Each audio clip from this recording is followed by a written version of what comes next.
You know, every YouTuber has different templates that they use for their different thumbnails. And for me, I have my templates based on how my emotions are going to be for that video. I have the ones that I use when I'm disappointed. I have the ones that I use when I'm happy, when I'm neutral, when I'm shocked, when I'm analyzing, etc. And my last video was about Reinders leaving City, and I used the disappointed template. And I made it a rule personally that I don't want to be using the same template in back-to-back videos for my thumbnails. But you see what Man City did today? They gave me no choice. This is the second video in a row where I'm going to be using my disappointed template. Now, why am I going to be doing that, you might ask? As you can see from the screen, Man City lost 3-0 to Arsenal. I actually don't even know why I'm smiling because this is a case of if you don't laugh, you'll cry. So we lost 3-0 to Arsenal.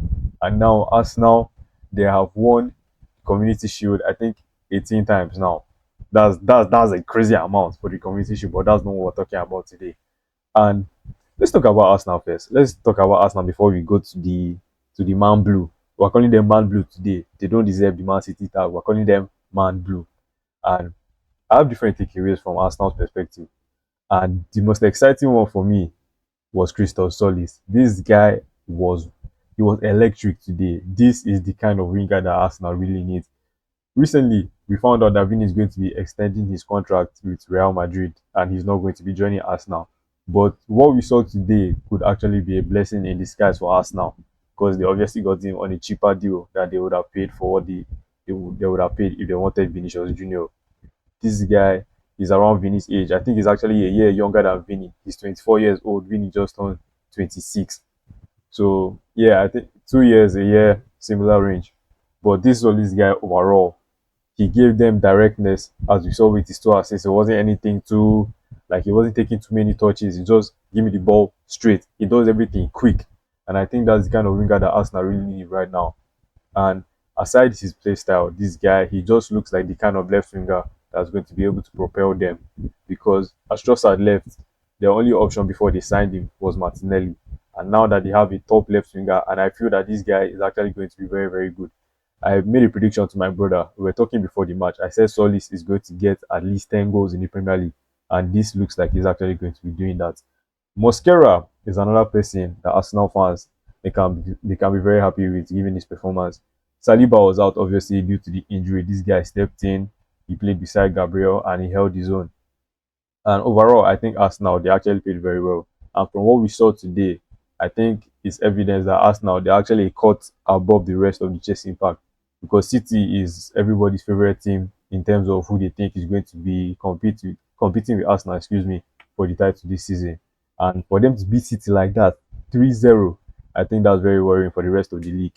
But overall, their players play very well. Havertz is another person that is another thing to note. He scored again against City. He scored again in another final, in another big game. So this guy, even though he's not the most clinical striker in the world, he's becoming very, very clutch for them in big games. Bruno Guimaraes, today was his debut. It wasn't crazy, but he did okay. He left for Declan Rice in the second half, but it was a decent debut. Martinelli and Jesus also they went in the squad, so you can see that there's some transfer business going on regarding them. Maybe not Martinelli because personally I still expect him to stay, but Jesus is definitely going to Napoli or wherever he's linked to. But overall, it was very good for us now. Now, let's talk about Man Blue. The only single positive that Man Blue had today was that Elliot Anderson made his debut. Was it the best debut ever? Far from it. But was it horrible? It wasn't as bad as his teammates, that's for sure. So we can say that Anderson, he made his debut. That's the positive. Not like he did anything too crazy, but I think I liked a bit of things that I saw from him, especially the way he's very willing to pass forward. Kovacic was the one playing beside him, and he didn't do it as much. This guy's first thought when he gets the ball, where's Foden, where's Haaland, where are the runners, where are the forward players, where are the attackers? So that's something that I think is going to be interesting, the way that he's going to be playing through the season. And there were a few aerial duels where I was actually surprised that he won. I don't know how tall he is, but I'm guessing maybe like 5'11", 6 foot. And he actually did well against the likes of Guimaraes, who we know is very physical. So I think that's something that is good that we've added it to our midfield now because, as we know, City's midfield is very lightweight. And even with him, he's not very robust. You get what I mean? So I think that's still something we're going to need to address. Even with the signing of Boadi, I don't think Boadi is as big, but let's see what we do in the market. And also Kovacic played beside him. He wasn't it at all today. And I think for both of them, actually, both Anderson and Kovacic, I think it was a case of them just being used wrongly, if you ask me. Because if you remember in the 24-25 season, where Kovacic was one of our better players, although that wasn't very hard considering how bad everybody was. Kovacic was actually used like a bit more advanced than he typically is because he was playing more as an 8 rather than as a 6 in a pivot. So I think if you tweak it a bit, you'll see a better version of Kovacic. And another thing that I didn't really understand with Maresca's selection rather, most of preseason, you saw Semenyo playing off the left, but today he played on the right to accommodate Doku, which also brings the question that okay, Doku and Haaland, they both went fine in the World Cup. Same with O'Reilly, same with Nunes, same with a couple other guys. So why are you starting them when they're obviously not going to be as sharp as the guys that were starting games in preseason? I understand Savio wasn't in the squad, this and that, but let's say if you play Semenyo on the left, because he was obviously our best player in preseason, play him on the left, play Foden that's also match sharp because I don't think Foden was that bad today. I think it was actually pretty decent.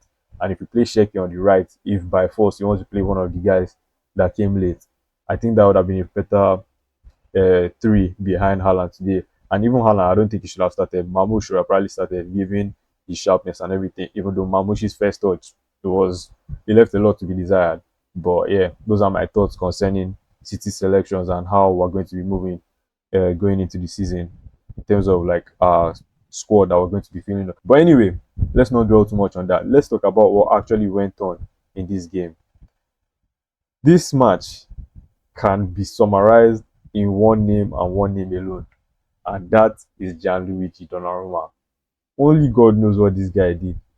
You know, in football, when they give you a squad number, a lot of times you reflect your status in the club. And Donnarumma was recently given the number one jersey, meaning that now that Trafford is gone, there is no doubt, there's no room for debate about who is the starting keeper. It's him. He has the biggest number that any keeper can be wearing. So this guy is our first choice keeper. And Maresca said that he's going to be helping this guy in possession. I don't know whether the help is going to be starting in our next game next week, but it certainly wasn't there today. Because this guy's footwork, this guy's ability to play from the back is zero. This guy had a howler today. This guy was not good at all. He wasn't up to the level required, even in short stopping. And the crazy thing to me is that this guy's whole thing is that he's a good shot stopper. He's an elite shot stopper even. But the first goal today, Big Kala or Calaferi as you guys call him, me I call him Big Kala. Big Kala had a goal in the 28th second of the game. I didn't say 28 minutes, 28th second of the game, where this guy just slots it to the left side of the post. Tell me why Donnarumma is diving to the left, please. That is what I want to know. If you guys can tell me, if you guys play keeper, I know some of you that watch my videos, you guys play football. If you're a keeper, please explain to me the logic of why somebody is slotting. It wasn't a hot shot. It wasn't a fast ball. Tell me why somebody is slotting the ball left and your world-class goalkeeper is going right. I want to understand that. But besides that, the second goal was even worse. And speaking about transfers, what Kusanov did playing right back for that second goal, where this guy obviously switched off, there's no way you can defend what he did. That was just poor. That was just him being asleep at the back post. Because Tzolis again, that I said was very dangerous. He crossed the ball. I can't remember who headed it back for Declan Rice to now score the goal. So Kusanov was sleeping for that goal. I personally believe if Nunes was there, he would have done better. Nunes wasn't there because obviously he went fine in the World Cup and he got his rest or whatever. So I think we need to also address our right back situation there. But Donnarumma again was at the scene of the crime. Not even at the scene of the crime. He's the criminal. He's the one that caused the goal. Because tell me why Havertz headed this ball to him, yeah? This guy basically parried the ball. I think whether somebody got, I can't even remember, but I know this guy, he stopped the ball, but at the same time, the ball found the way into the net. Because I know he hit his head at the end of it and went in. So that's two goals. Two very, very avoidable goals Donnarumma could have scored. Fine and good. Arsenal, they played better than us. I don't think there's any running away from that. But at the same time, there are some things that you can just avoid. Because the third goal, I'll not blame Donnarumma, even though he got sat down by Odegaard. That was just embarrassing. He got sat down by Odegaard, but that was like a defensive frailty. Because Tzolis just went straight into the box. Like I said, he does things fast. He sent it the other way. Odegaard got the ball. One touch, he escapes. Vadio was on his knees. I don't know who is begging on his knees, though. So Vadio was on his knees. Odegaard takes a touch, fakes Donnarumma, and he slots it in. Simple as that. Simple as that for their third goal. And those are how they scored the three goals against us. Honestly, in terms of Maresca's stance with the City fans right now, I feel like the reaction is a bit too much right now. I understand emotions are high, so people are going to be saying all sorts of things. But I think in terms of saying Maresca out, it is way too early to be saying anything like that. Pep also lost his first game, albeit it wasn't in this manner. But I feel the important thing for Maresca today wouldn't even have been so much about the result, but it's getting not only the players but also the fans to believe in his project, to believe in the way he wants to play. Because if he won this game today, everybody would have said, okay, he has won his first trophy. That one is in the bag. We don't need to have any qualms about, oh, when is he going to win his first trophy, this one, that one. Because the next chance to have won a trophy would have been next year, next calendar year in 2027. But obviously, he didn't get it today. So it remains to be seen how well he's going to be doing in terms of silverware. And I think overall, it's just going to be deflating for the players. But also, we know City players, they usually have like a good mentality. So I don't think they're going to be too low. But at the same time, this is going to be scary not only for them, but I think for also all the other Premier League contenders that, whoa, these Arsenal guys, they just slapped up the second best team because I'm a City fan myself, but I can admit currently Arsenal, they are the best team in the club, in the league rather. And for them to be able to beat you 3-0, and City even played a stronger team.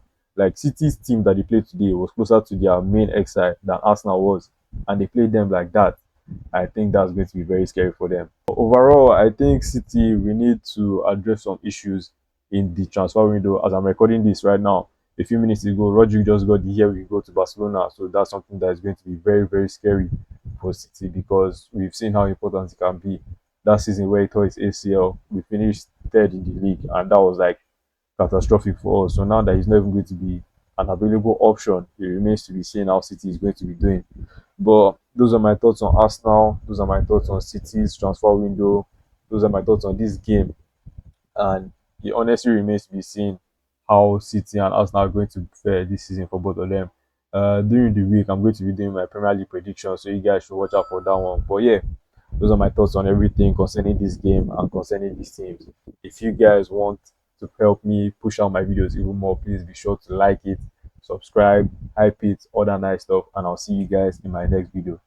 Peace.